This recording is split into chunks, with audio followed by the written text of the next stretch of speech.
Olá, meus irmãos, a paz do Senhor a todos. Hoje, terceiro dia, quarta-feira, estamos juntos aqui mais uma vez, nesse início de noite, final de tarde, para poder continuar falando desse texto fantástico, lindo, maravilhoso, que Paulo traz a nós aqui, traz aos Gálatas, e que nós possamos ser edificados mais uma vez por essa palavra.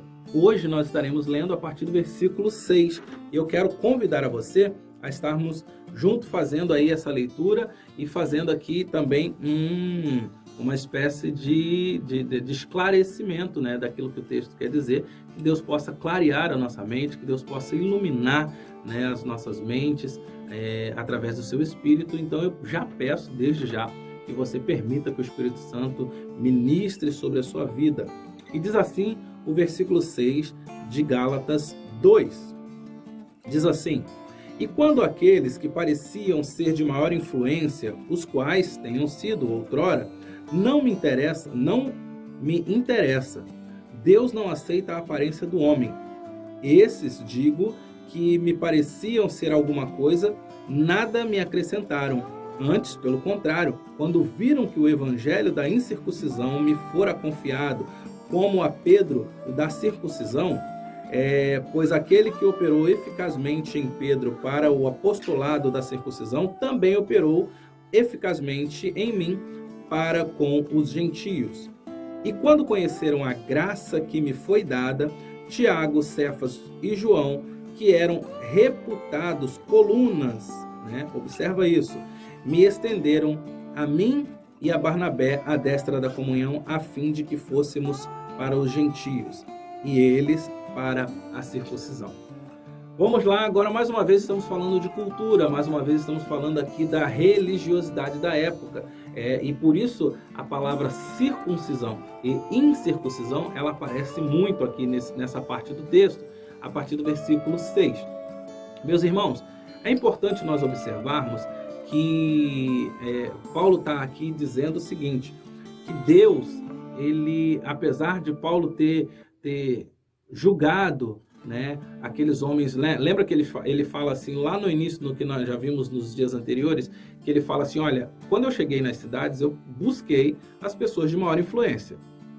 Legal, o evangelho acabou se expandindo de uma forma, foi a estratégia que Paulo usou. Essa talvez tenha sido um pensamento dele, mas eu acredito que foi uma estratégia de Deus também para a expansão desse evangelho.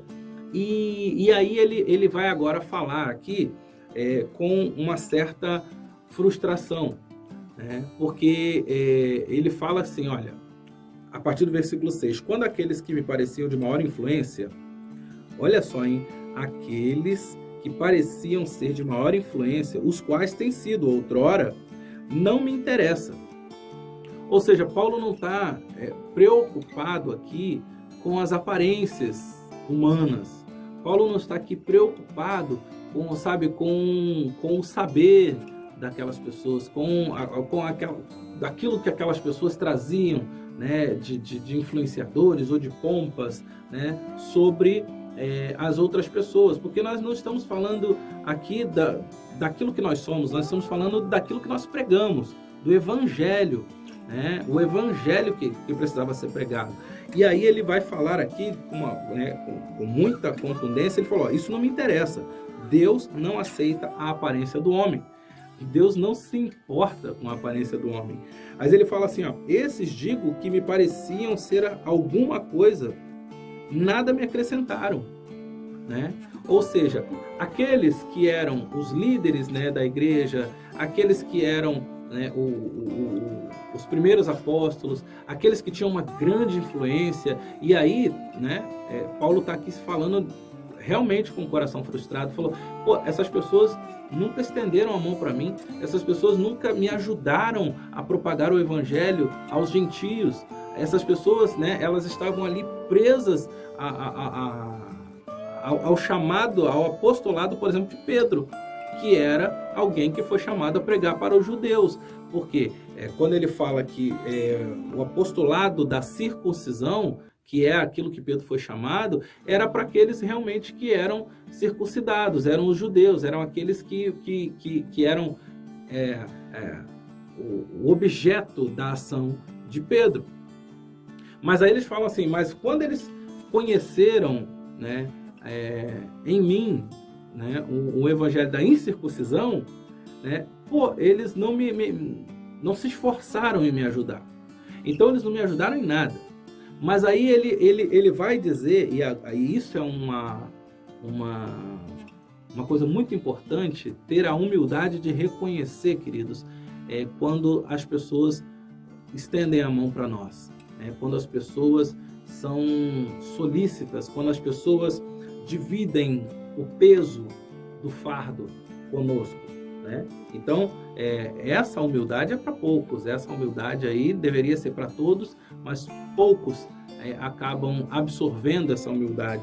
Mas ele fala assim, quando eles, né, conhecem em mim a graça que me foi dada, Tiago, Cefas, João, que eram reputados colunas, né, eles me estenderam a mim e a Barnabé a destra da comunhão, a fim de que nós fôssemos para os gentios e eles para a circuncisão.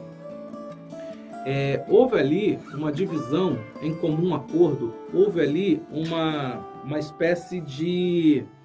não digo divisão, né? Quando eu falo divisão, é no ato bom dessa divisão. Vamos nos dividir para somarmos, vamos nos dividir para ganhar mais pessoas, vamos nos dividir para ampliar o nosso plano de ação, né? Ampliar o nosso raio de ação e o nosso plano de conversão daquelas pessoas, de pregação do evangelho. Isso que aconteceu naquele lugar. E aí essas pessoas estenderam, né, Tiago, Cefas e João estenderam as mãos, né, à destra da comunhão, ou seja, vamos nos unir, né, para que o evangelho seja pregado.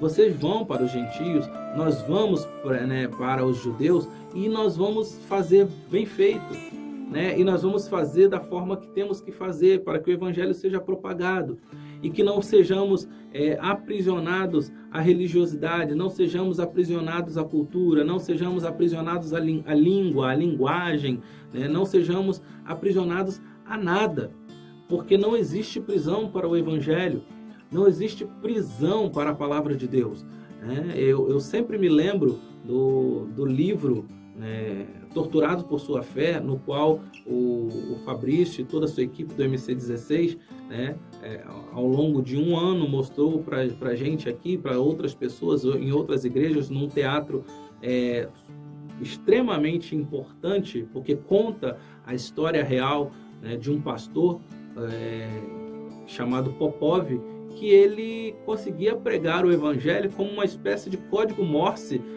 nas paredes da cadeia.